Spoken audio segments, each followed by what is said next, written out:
Shri K Govinda Bhatta ಅಥವಾ ಸೂರಿಕುಮೇರು ಗೋವಿಂದ ಭಟ್ಟ ಇವರು ಯಕ್ಷಗಾನ ರಂಗಭೂಮಿಯ ಇತಿಹಾಸದಲ್ಲಿ ಒಂದು ವಿಶಿಷ್ಟ ಅಧ್ಯಾಯವನ್ನು ಬರೆದವರು.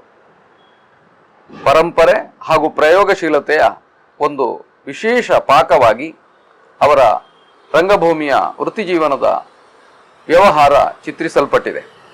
ಸುದೀರ್ಘ ಇತಿಹಾಸವನ್ನು ನಿರ್ಮಾಣ ಮಾಡಿ ಇತ್ತೀಚೆಗಷ್ಟೇ ವೃತ್ತಿಪರ ರಂಗಭೂಮಿಯಿಂದ ನಿವೃತ್ತಿಯನ್ನು ಘೋಷಿಸಿಕೊಂಡ ಗೋವಿಂದ ಭಟ್ರು ಹರಿದಾಸರಾಗಿ, ಯಕ್ಷಗಾನ ಅರ್ಥಧಾರಿಯಾಗಿ, ಲೇಖಕರಾಗಿ, ಪ್ರವಚನಕಾರರಾಗಿ ಅನೇಕ ಮುಖಗಳನ್ನು ಪರಿಚಯಿಸಿದವರು. ಇಂತಹ ಶ್ರೀ ಗೋವಿಂದ ಭಟ್ಟ ಅವರೊಂದಿಗಿನ ಮಾತುಕತೆ ಈಗ ಇದೆ. 70 ವರ್ಷಗಳ ವೃತ್ತಿಪರ ತಿರುಗಾಟವನ್ನು ಮುಕ್ತಾಯಗೊಳಿಸಿ ನಿವೃತ್ತಿ ಜೀವನವನ್ನು ಅಂಗೀಕರಿಸಿದ್ದೀರಿ. ಈ ತಿರುಗಾಟದ ಕುರಿತು ನೀವೊಂದು ಪುಸ್ತಕ ಬರೀತಾ ಇದ್ದೀರಿ ಅಂತ ಕೇಳಿದೆ. ಹೌದು, ಅದರ ಬಗ್ಗೆ ವಿವರ ಕೊಡಬಹುದಾ? 70 ವರ್ಷಗಳಲ್ಲಿ ರಂಗಭೂಮಿಯಲ್ಲಿ ನಾನೇನೇನು ಮಾಡಿದೆ, ತಿರುಗಾಟದ ವೇಳೆಯಲ್ಲಿ ಹೇಗಿದ್ದೆ, ನನ್ನ ಸಾಂಸಾರಿಕ ಜೀವನ ವಿಚಾರವೇನು ಇತ್ಯಾದಿಗಳನ್ನು ಬರೆದಿಡೋಣ ಎಂಬ ಆಶೆಯಿಂದ ಬರೆಯಲಾರಂಭಿಸಿದ್ದೆ. ಆಮೇಲೆ ಬರೆಯುತ್ತಿದ್ದಂತೆಯೇ ಸುಧಾಮೂರ್ತಿಯವರ ಮನದ ಮಾತುಗಳು ಎಂಬ ಪುಸ್ತಕವನ್ನೊಮ್ಮೆ ಓದಿದೆ. ಅದನ್ನು ಓದಿದ ಮೇಲೆ ಇದನ್ನು ಪುಸ್ತಕ ಮಾಡಿದರೆ ಏನು ಎಂದು ನನಗೂ ಅನಿಸಿತು. ಇದಕ್ಕೆ ಸ್ಫೂರ್ತಿ ಮನದ ಮಾತುಗಳು. ಆದುದರಿಂದ ಆ ಪುಸ್ತಕವನ್ನು ಬರೆಯುವುದಕ್ಕೆ ಸಿದ್ಧನಾದ.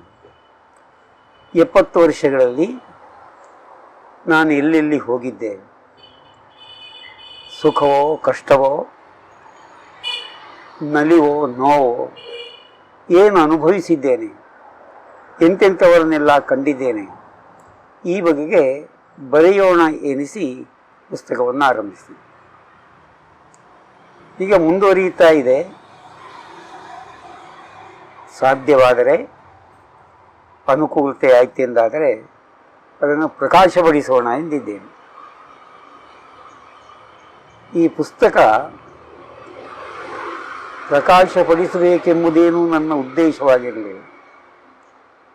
ಎಷ್ಟೋ ಮಂದಿ ಸ್ನೇಹಿತರು, ಆತ್ಮೀಯರು, ಮುಖ್ಯವಾಗಿ ಟಿ ಶಾಂಭಟ್ರು ಅದು ಪ್ರಕಟ ಮಾಡಲೇಬೇಕು ಅಂತ ಒತ್ತಾಯಿಸ್ತಾರೆ.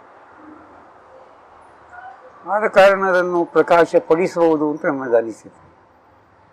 ಅದಕ್ಕೆ ಬೇಕಾದ ಅನುಕೂಲತೆಗಳು ಹೇಗೆ ದೊರಕುತ್ತವೆ ಇತ್ಯಾದಿಗಳನ್ನೆಲ್ಲ ಯೋಚಿಸ್ತಾ ಇದ್ದೇನೆ.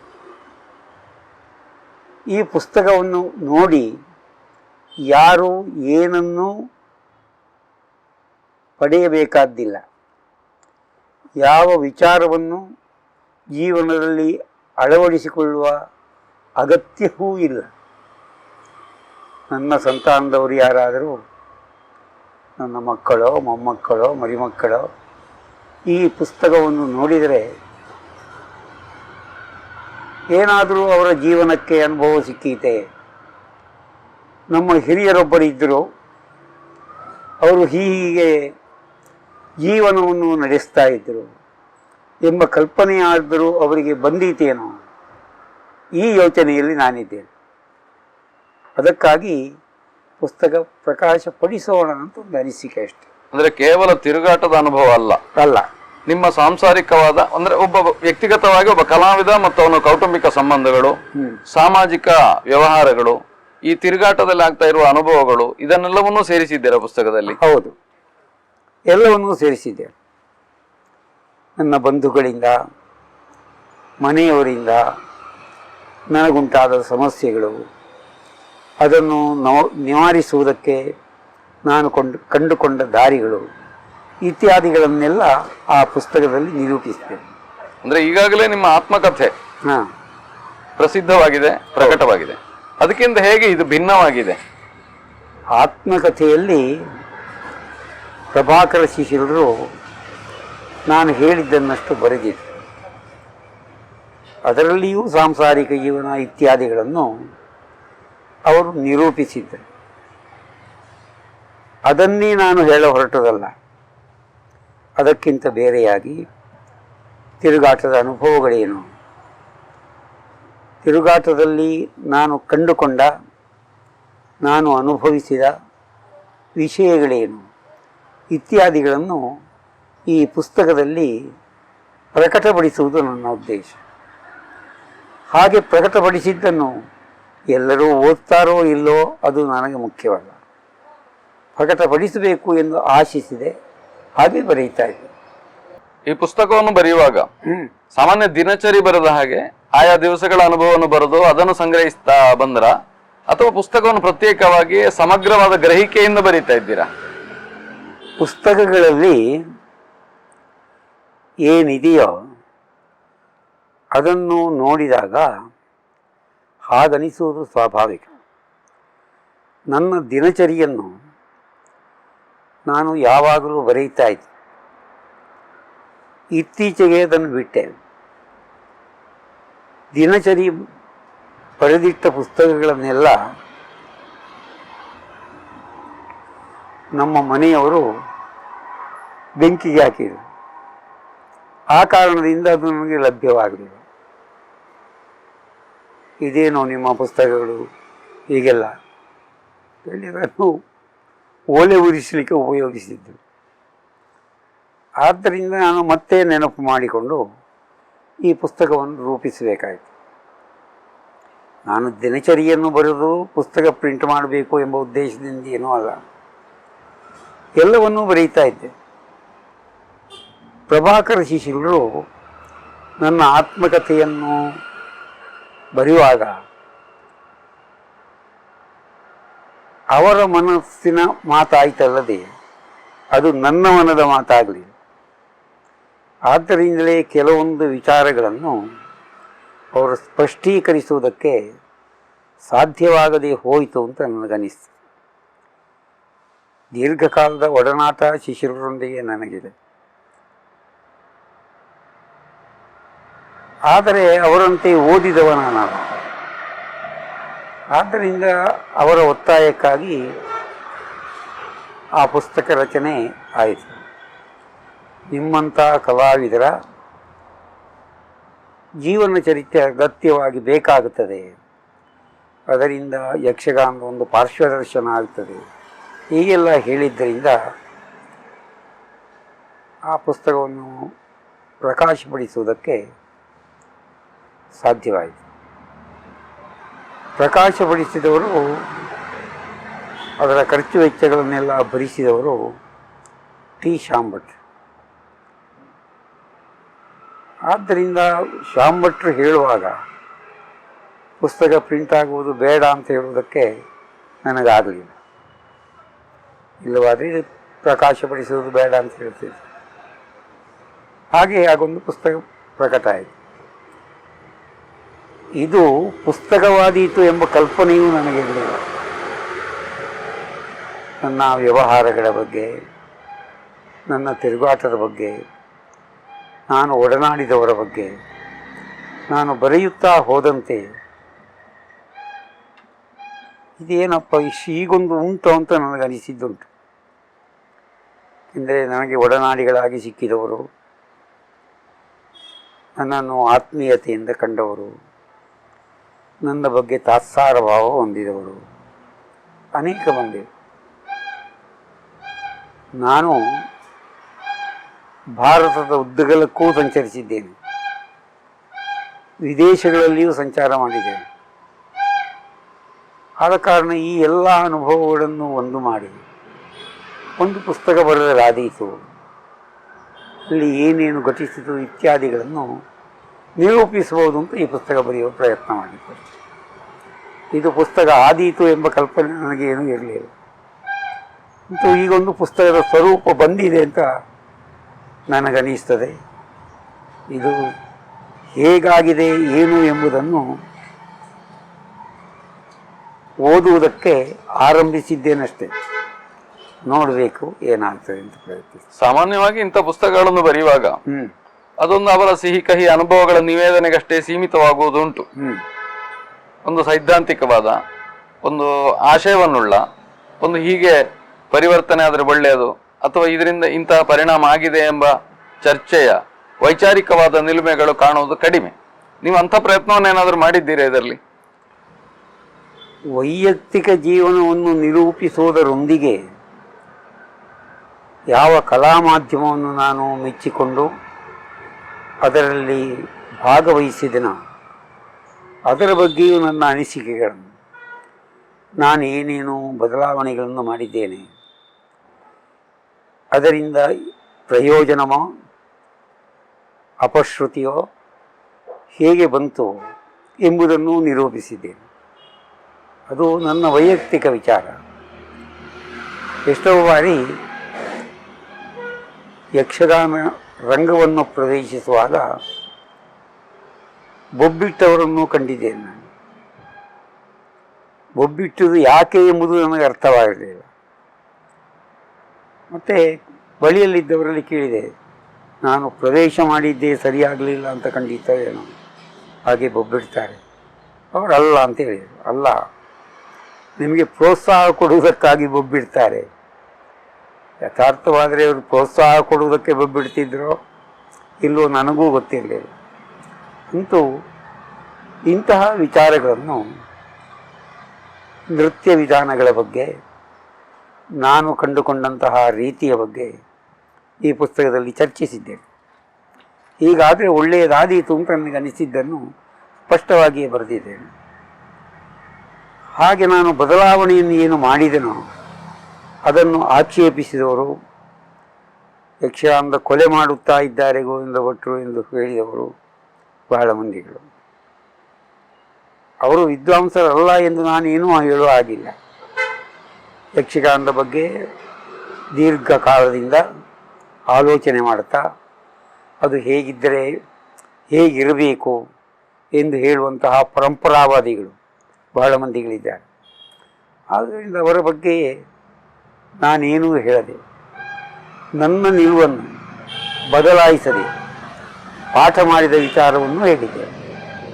ಅಂದರೆ ಇದು ಕೇವಲ ಘಟನೆಗಳ ನಿರೂಪಣೆಯಾಗಿ ಉಳಿಯದೆ ಅದರ ಆಚೆಗೆ ಪರಿಣಾಮಗಳನ್ನು, ಪ್ರಚೋದನೆಗಳನ್ನು ಎಲ್ಲ ಒಟ್ಟಾಗಿ ಒಂದು ಪಾಕವಾಗಿಸುವ ಪ್ರಯತ್ನವನ್ನು ನೀವು ಮಾಡಿದ್ದೇನೆ. ನಿಮ್ಮ ಉದ್ದೇಶವೇನು ಈ ಪುಸ್ತಕ ಪ್ರಕಟಣೆಯ ಹಿಂದೆ? ನನ್ನ ಉದ್ದೇಶ, ಇದನ್ನು ಯಾರಾದರೂ ನೋಡಿದರೆಂದಾದರೆ ಯಕ್ಷಗಾನದ ಬಗ್ಗೆ ಸ್ವಲ್ಪ ತಿಳಿವು ಅವರಿಗೆ ಮೂಡಿತು. ಹಾಗೆಯೇ ಪ್ರದರ್ಶನಗಳಿಗೆ ಅದನ್ನು ತಿಳಿದುಕೊಂಡು ಬರುವವರ ಸಂಖ್ಯೆ ಹೆಚ್ಚಾದೀತು ಎಂಬ ಉದ್ದೇಶ ಉಂಟು. ಅದು ಹೆಚ್ಚಾಗ್ತದೋ ಇಲ್ಲೋ ಗೊತ್ತಿಲ್ಲ. ಅಂತೂ ಇದರಿಂದ ಅಭ್ಯಾಸಿಗಳು ಯಾವ ರೀತಿ ಅಭ್ಯಾಸ ಮಾಡಬಹುದು ಎಂಬುದನ್ನು ಕಂಡುಕೊಂಡಾರು ಎಂಬ ಉದ್ದೇಶವೂ ಉಂಟು. ಇದು ನನ್ನ ಉದ್ದೇಶ. ಅಂದರೆ ಪ್ರೇಕ್ಷಕರನ್ನು ಎಜುಕೇಟ್ ಮಾಡುವ ದೃಷ್ಟಿಯಿಂದ ಕೂಡ ನೀವು ಹೀಗೆ ಈ ಪುಸ್ತಕದಲ್ಲಿ ಯೋಚಿಸ್ತಾ ಇದ್ದೀರಿ. ಬರುವ ಪ್ರೇಕ್ಷಕ ಕಲೆಯ ಬಗ್ಗೆ, ರಂಗಭೂಮಿಯ ಬಗ್ಗೆ ತಿಳುವಳಿಕೆ ಇದ್ದು ಬಂದರೆ ಒಳ್ಳೆಯದು ಎನ್ನುವ ದೃಷ್ಟಿಯಿಂದ. ಅದರಿಂದ ಹೆಚ್ಚು ಪರಿಣಾಮಕಾರಿ, ಕಲಾವಿದನಿಗೂ ಉತ್ತಮ ಪರಿಣಾಮವಾಗ್ತದೆ, ಪ್ರೇಕ್ಷಕರಿಗೂ ಅದರಿಂದ ಸಂತೋಷ ವೃದ್ಧಿ ಆಗ್ತದೆ ಅಂತ ನನ್ನ ಅನಿಸಿಕೆ. ನೀವು ಈಗಾಗಲೇ ಅನೇಕ ಪ್ರಸಂಗಗಳನ್ನು ರಚಿಸಿದವರು. ಹೌದು, ಅನೇಕ ಪ್ರಸಂಗಗಳು ರಂಗಭೂಮಿಗೆ ಬಂದಿದ್ದಾವೆ. ಈ ಪ್ರಸಂಗ ರಚನೆಯ ನಿಮ್ಮ ಹಿನ್ನೆಲೆ ಮತ್ತು ಪ್ರಸಂಗ ರಚನೆಯ ವಿಷಯದಲ್ಲಿ ನಿಮ್ಮ ಅನುಭವಗಳನ್ನು ಹೇಳ್ತೀರಾ? ಪ್ರಸಂಗ ರಚಿಸಬೇಕಾದ್ದು ಅನಿವಾರ್ಯ ಆಯಿತು. ಇರಾ ಸೋಮನಾಥೇಶ್ವರ ಯಕ್ಷಗಾನ ಮಂಡಳಿಯಲ್ಲಿ ನಾನಿದ್ದಾಗ ಅಜ್ಜ ಬಲಿಪುರು ತೀರಿದರು. ಅವರನ್ನು ನೋಡುವುದಕ್ಕೆ ಮೊಮ್ಮಗ ಹೋಗಬೇಕಿತ್ತು. ಮೊಮ್ಮಗನನ್ನು ಕರ್ಕೊಂಡು ಬರಬೇಕು ಎಂದು ಹೇಳಿ ಕಳುಹಿಸಿದ ನಮ್ಮ ಈಗಿನ ಬಲಿಪನಾರಾಯಣ ಭಾಗವತರ ತಂದೆ ಮಾಧವ ಭಟ್ರು ಆಟದ ಹತ್ರ ಬರಲೇ ಇಲ್ಲ. ಅವರು ಉಪ್ಪಿನಂಗಡಿಯಲ್ಲಿ ಬಾಕಿಯಾದರು. ಮತ್ತು ರಾತ್ರಿ ಕೇಕುಣ್ಣಾಯರು ಕಾರು ಮಾಡಿಕೊಂಡು ಬಂದು ಬಲಿಪುರನ್ನು ಕರ್ಕೊಂಡು ಹೋದರು. ಅವರ ಜೊತೆಯಲ್ಲಿ ನಾನು ಹೋಗಿದ್ದು. ಬಲಿಪುರಲ್ಲಿ ಅಭ್ಯಾಸ ಮಾಡಿದೆವು. ನಾನು ಬಲಿಪುರ ಹೋದರೆ ನಮಗೆ ಮೇಳಕ್ಕೊಬ್ಬರು ಭಾಗವತರು ಬೇಕು. ಜನ ಇಲ್ಲ. ಆಗ ಸಿಕ್ಕಿದವರು ಪುತ್ತಿಗೆ ತಿಮ್ಮಪ್ಪರಯ್ಯರು. ಅವ್ರನ್ನ ಕರ್ಕೊಂಡು ಬಂದು ಆಟ ಮಾಡಿದೆವು. 1-2 ಆಟ ಆದ ಕೂಡಲೇ ಅವರು ಹೇಳಿದರು, ನಾವು ಪೌರಾಣಿಕ ಇತ್ಯಾದಿ ಪ್ರಸಂಗಗಳನ್ನು ಆಡಿದರೆ ನಮ್ಮ ಹಿತ್ತಾಳೆ ಹೊರಗೆ ಬೀಳ್ತದೆ, ನಮ್ಮಲ್ಲಿ ಪ್ರಸಿದ್ಧ ಕಲಾವಿದರು ಇಲ್ಲ, ಇದ್ದ ಕಲಾವಿದರಿಗೆ ಹೊಂದಿಕೆಯಾಗುವಂತಹ ಪ್ರಸಂಗಗಳನ್ನು ನಾವು ಆಯ್ಕೆ ಮಾಡಿಕೊಳ್ಬೇಕು ಅಥವಾ ಹೊಸದಾಗಿ ಏನಾದರೂ ಬರೀಬೇಕು. ಏನು ಮಾಡೋದು? ಕೀರಿಕಾಡು ಮಾಸ್ಟರ್ ಬರೆದ ಪ್ರಸಂಗತಿ ಶ್ವೇತಕುಮಾರ ಚರಿತ್ರೆ ಇತ್ಯಾದಿ ಇದೆ, ಅದನ್ನು ಆಡುವ. ಇಲ್ಲ, ಅದನ್ನು ಈಗಾಗಲೇ ಕರ್ನಾಟಕ ಮೇಳದವರು ಆಡ್ತಾ ಇದ್ದಾರೆ. ನಮ್ಮಲ್ಲಿ ಕರ್ನಾಟಕ ಮೇಳದಲ್ಲಿ ಇರುವಂತೆ ಕಲಾವಿದರಿಲ್ಲ. ನೀವು 3-4 ಮಂದಿ ಹೊಸಬರು ಒಂದು ಪ್ರಸಂಗ ಮಾಡುವ. ಪ್ರಸಂಗ ಮಾಡಿ. ಇಲ್ಲ, ನಾನು ಮಾಡೋದಿಲ್ಲ, ನನಗದು ಇದಾಗೋದಿಲ್ಲ, ನೀವು ಏನಾದರೂ ಒಂದು ಬರೀರಿ ಹೇಳಿ ಒಂದು ಅದನ್ನು ಆಡುವ, ನಾವು ಏನಾಗ್ತದೆ ನೋಡುವ. ಹಾಗೆ ಉಪಾಯ ಇಲ್ಲದೆ ಒಂದು ಪ್ರಸಂಗ ಬರೆದೆ, ರತ್ನ ಕಂಕಣ. ನಾನು ಮದ್ರಾಸಿಗೆ ಹೋಗಿದ್ದಾಗ ಎಂ ಭಟ್ ಹೇಳಿದ ಕತೆ. ಮುಂಗ್ಲಿ ಮನೆ ಮರಿಯಪ್ಪ ಭಟ್ರು ನನ್ನನ್ನು ಕನ್ನಡ ವಿದ್ವಾನ್ ಪರೀಕ್ಷೆಗೆ ಕೂತುಕೋ ಅಂತ ಹೇಳಿದ್ದು. ಅವರಿಗೆ ಬೇಕಾದ ಪುಸ್ತಕಗಳನ್ನೆಲ್ಲ ಕೊಟ್ಟಿದ್ದರು. ಆ ಕಥೆಯ ನೆನಪಿನಲ್ಲಿ ಬಹಳ ಸಣ್ಣ ಕಥೆ, ಮಣಿಮೇಖಲೆ ಬರೆದೆ. ಅಲ್ಲಿ ಛಂದಸ್ಸು, ತಾಳ ಇತ್ಯಾದಿಗಳ ಬಗ್ಗೆ ಏನೂ ಇರಲಿಲ್ಲ. ಅದನ್ನು ಆಡಿದೆವು ನಾವು, ಅನಿವಾರ್ಯ ಅದು. ಆ ಪ್ರಸಂಗ ಪರಿಣಾಮಕಾರಿಯಾಯಿತು. ನಾವು ಉಳಿದ ದೊಡ್ಡ ಮೇಳದವರಂತೆ ಆಟ ಆಡುವುದಕ್ಕೆ ಶಕ್ತರು ಅಂತ ತೋರಿಸಿಕೊಟ್ಟಿದ್ದಾರೆ. ಆ ಒಂದೇ ಪ್ರಸಂಗವನ್ನು ನಾವು 130 ಆಟ ಆಡಿದ್ದೆ. ಆಡಿದಲ್ಲಿ 2 ಬಾರಿ ಆಟ ಆಡಿದ್ದೆ. ಹಾಗೆ ಪ್ರಸಂಗ ಬರೆಯುವ ಒಂದು ಪ್ರಚೋದನೆ ಸಿಕ್ಕಿದ್ದು ತಿಮ್ಮಪ್ಪರಯ್ಯಗಳಿಂದ. ಆಮೇಲೆ ಕನಕಲೇಖೆ ಇತ್ಯಾದಿ ಪ್ರಸಂಗಗಳನ್ನು ಮಾಡಿ. ಇಂತಹ ಪ್ರಸಂಗಗಳನ್ನು ಬರೆಯುವಾಗ ವಿಠಲ್ ಶೆಟ್ಟಿ ಹೇಳಿದರು, ಅಂತಹ ಪ್ರಸಂಗಗಳಲ್ಲ, ನೀವು ಪೌರಾಣಿಕ ಪ್ರಸಂಗಗಳನ್ನೇ ಬರೆಯಿರಿ, ಅದು ಹೆಚ್ಚು ಪರಿಣಾಮಕಾರಿಯಾಗುತ್ತದೆ. ರಂಗದ ನಡೆಗಳೇನು ಎಂದು ಗೊತ್ತಿದ್ದ ಕಾರಣ ಆಟಕ್ಕೆ ಉಪಯುಕ್ತವಾಗುವಂತೆ ನೀವು ಪ್ರಸಂಗ ಬರೆಯಿರಿ ಅಂತೇಳಿ ಹಾಗೆ ಪ್ರಸಂಗ ಬರೆದೆ. ಪ್ರಸಂಗ ಬರೆದು ಭಾಗವತರಲ್ಲಿ ಕೊಟ್ಟರೆ ನನಗೆ ಮತ್ತು ಆ ಪ್ರಸಂಗ ಸಿಕ್ಕಲೇ ಇಲ್ಲ. ಇದು ಪ್ರಸಂಗ ಅನಿವಾರ್ಯವಾಗಿ ನಿರ್ಮಾಣ ಮಾಡಬೇಕಾದ ಸ್ಥಿತಿ ಬಂತು. ಪ್ರಸಂಗ ಬರೆದರೆ ಅದು ಏನು ದೋಷಗಳುಂಟು ಅದರಲ್ಲಿ. ನಾನು ಬರೆದ ಯಾವ ಪ್ರಸಂಗಗಳಲ್ಲಿಯೂ ಇದು ಇಂತಹ ರಾಗ ಅಂತ ಹಾಕುತ್ತಲೇ ಇರಲಿಲ್ಲ. ಅದರಲ್ಲಿರುವ ಛಂದೋದೋಷಗಳು ಇತ್ಯಾದಿಗಳನ್ನೆಲ್ಲ ಸರಿಪಡಿಸುವುದಕ್ಕೆ ಮಂದಾರ ಕೇಶವ ಭಟ್ರಲ್ಲಿ ಕೇಳಿದೆ. ಕನ್ನಡ ಪಂಡಿತರು ನನ್ನ 4-6 ಪ್ರಸಂಗಗಳನ್ನು ಸರಿಪಡಿಸಿಕೊಟ್ಟವರು ಮಂದಾರ ಕೇಶವ ಭಟ್ರು.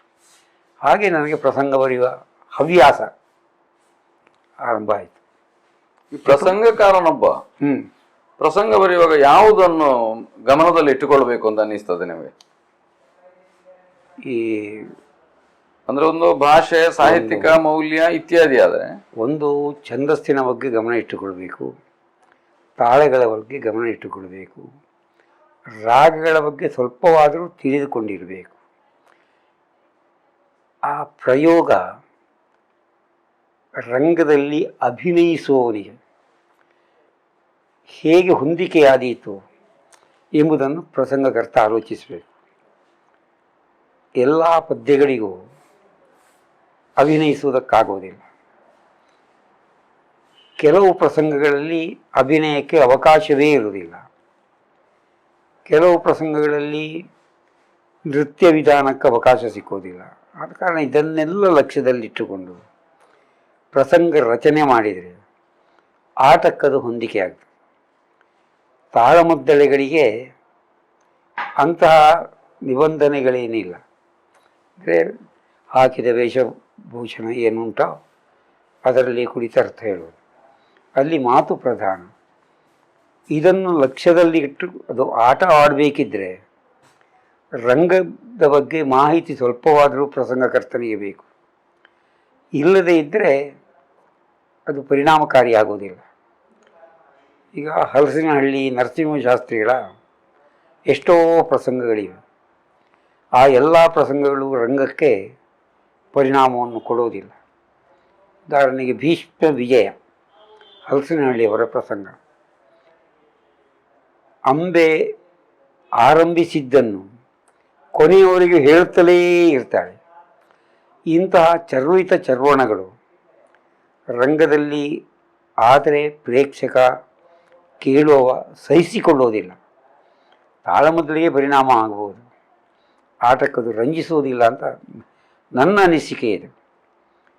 ಅಂದ್ರೆ ಒಂದು ಪ್ರಸಂಗ ತಾಳಮದ್ದಳೆಗಾದ್ರೆ ಬೇರೆ ಸ್ವರೂಪ, ರಂಗಭೂಮಿಯ ಪ್ರದರ್ಶನಕ್ಕಾದ್ರೆ ಬೇರೆ ಸ್ವರೂಪ ಅಂತ ಹೇಳ್ತೀರಾ? ಹಾಗೆ ಮಾಡಬೇಕು ಅಂತ ನನ್ನ ಅನಿಸಿಕೆ. ತಾಳಮದ್ದಳೆಗೆ ಹೆಚ್ಚು ಪರಿಣಾಮವನ್ನುಂಟು ಮಾಡಬೇಕಿದ್ದರೆ ಅದರಲ್ಲಿ ಇರುವ ಅರ್ಥಪುಷ್ಟಿ ಇದನ್ನೆಲ್ಲ ನೋಡಿಕೊಳ್ಬೇಕು ಸಂಭಾಷಣೆ, ಪ್ರಸಂಗಕರ್ತ. ಹಾಗೆ ಅಂತ ವಾಸುದೇವ ಸಾಮಗರು 70 ಪ್ರಸಂಗಗಳು ಅಂತ ಪ್ರಸಂಗ, ಮೊದಲಿದ್ದ ಪ್ರಸಂಗಗಳಲ್ಲಿ ಪದ್ಯಗಳನ್ನಾಯ್ದು ಸಿದ್ಧಪಡಿಸಿದರು. ಆಮೇಲೆ 80 ಪ್ರಸಂಗಗಳಾದವು. ಅದು ತಾಳಮದ್ದಳೆಗಳಲ್ಲಿ ಹೆಚ್ಚು ಪರಿಣಾಮಕಾರಿ ಆಗಲಿಲ್ಲ.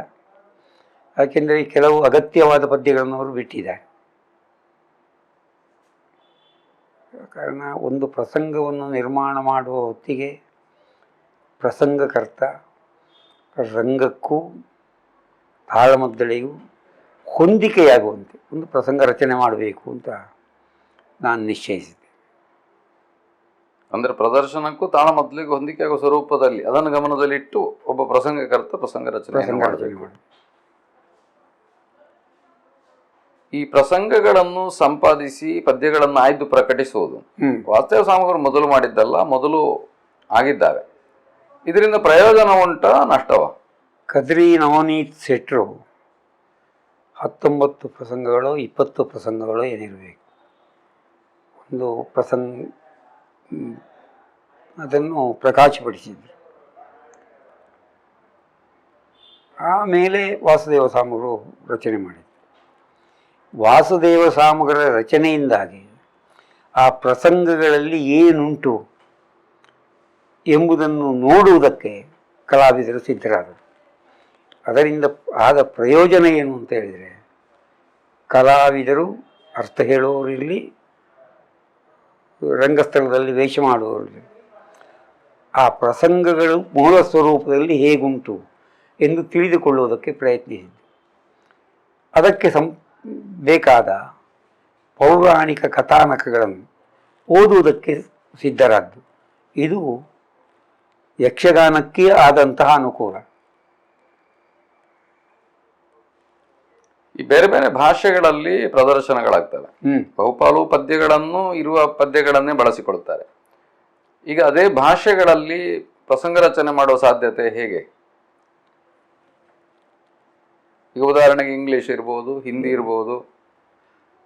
ಈ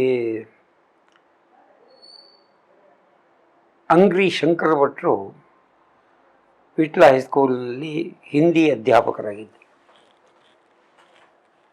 ಅವರೊಂದು ಪ್ರಸಂಗ ಬರೆದಿದ್ದರು ಹಿಂದಿಯಲ್ಲಿ, ಅರ್ಥವು ಹಿಂದಿಯಲ್ಲೇ ಆಗಬೇಕು ಅಂತ. ಆಗ ಅದಕ್ಕೆ ಹೊಂದಿಕೆ ಆಗುವಂತಹ ಕಲಾವಿದರು ಸಿಕ್ಕಲಿಲ್ಲ ಅವರಿಗೆ. ಆದ ಕಾರಣ ಹಿಂದಿಯ ಪದಗಳನ್ನು ಕನ್ನಡದಲ್ಲಿ ಬರೆದು ನಾವು ಕನ್ಯಾನದಲ್ಲಿ ಒಂದು ಆಟ ಮಾಡಿದೆವು.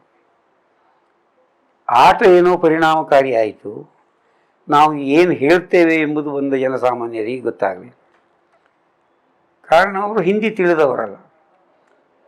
ಹಾಗೆ ಹಿಂದಿಯಲ್ಲಿ ಆಟ ಮಾಡಿ ಬರೆದು ಪ್ರಸಂಗವನ್ನೂ ಬರೆದು ಆಟ ಮಾಡಿದರೆ ಏನು ಪರಿಣಾಮ ಆಗುವುದು ಈ ಕನ್ನಡವನ್ನೇ ಹೆಚ್ಚು ಮಾತನಾಡುವ ಪ್ರದೇಶದಲ್ಲಿ ಇದು ಪರಿಣಾಮಕಾರಿ ಆಗುವುದಿಲ್ಲ. ಅದಕ್ಕಾಗಿ ಬಾಂಬೆಯಲ್ಲಿ ಜನಪ್ರಿಯ ಯಕ್ಷಗಾನ ಮಂಡಳಿಯವರು ಹಿಂದಿಯಲ್ಲಿ ಪದ್ಯಗಳನ್ನು ರಚನೆ ಮಾಡಿ ಹಿಂದಿಯಲ್ಲಿ ಅರ್ಥವನ್ನು ಹೇಳಿ ಯಕ್ಷಗಾನವನ್ನು ಮಾಡಿದರು. ಅದು ಪರಿಣಾಮಕಾರಿಯಾಯಿತು. ಯಾವ ಭಾಷೆಯಲ್ಲೇ ಆಗಲಿ ಅದೇ ಭಾಷೆಯನ್ನು ತಿಳಿದವರಿದ್ದರೆ ಮಾತ್ರ ಅದು ಅಭಿಪ್ರಾಯ ಸ್ಪಷ್ಟವಾಗಿ ಗೊತ್ತಾಗುವುದು. ಕನ್ನಡ ನಾಡಿನಲ್ಲಿ ಕನ್ನಡದಲ್ಲಿ, ಹಿಂದಿ ಮಾತಾಡುವಲ್ಲಿ ಹಿಂದಿ ಯಾಕೆ ನಾವು ಉಪಯೋಗಿಸಬಾರದು? ಇಂಗ್ಲೀಷ್ ಭಾಷೆ ಬಲ್ಲವರ ಬಳಿಗೆ ಹೋಗುವಾಗ ನಾವು ಇಂಗ್ಲೀಷಿನಲ್ಲೇ ಯಕ್ಷಗಾನವನ್ನು ಬಳಸ್ಬೋದು ಅಂತ ನನಗನಿಸ್ತದೆ. ಆಯಾಯ ಪ್ರದೇಶಕ್ಕೆ ಹೊಂದಿಕೆಯಾಗುವಂತೆ ಕಲಾವಿದರು ಹೇಳುವ ಮಾತುಗಳನ್ನು ಪ್ರೇಕ್ಷಕರು ಕೇಳುಗರು ಅರ್ಥ ಮಾಡಿಕೊಳ್ಳುವುದಕ್ಕೆ ಸಾಧ್ಯವಾದರೆ ಯಾವ ಭಾಷೆ ಆದರೆ ಯಕ್ಷಗಾನವನ್ನು ಪ್ರದರ್ಶಿಸಬಹುದು. ಅಂದರೆ ಜನಪ್ರಿಯತೆಯನ್ನು ಹೆಚ್ಚಿಸುವ ಮತ್ತು ಕ್ಷೇತ್ರವನ್ನು ವಿಸ್ತರಿಸುವ ದೃಷ್ಟಿಯಿಂದ ಅನ್ಯ ಭಾಷೆಗಳಲ್ಲಿ ಪ್ರಸಂಗ ರಚನೆ ಒಳ್ಳೆಯದು ಅಂತ. ಒಳ್ಳೆಯದು. ಈ ಚರ್ಚೆ, ಪರಸ್ಪರ ದೂಷಣೆ, ಕೀಳರಿಮೆ ಇತ್ಯಾದಿಗಳನ್ನೆಲ್ಲ ಕಲಾವಿದರು ಬಿಟ್ಟು ತಾಳಮದ್ದಳೆಗಳನ್ನು ನಡೆಸಿಕೊಟ್ರೆ ಇದರಿಂದ ಜನರ ಮೇಲೆ ಹೆಚ್ಚು ಪರಿಣಾಮ ಆಗುವುದು ಅಂತ ನನ್ನ ಅನಿಸಿಕೆ.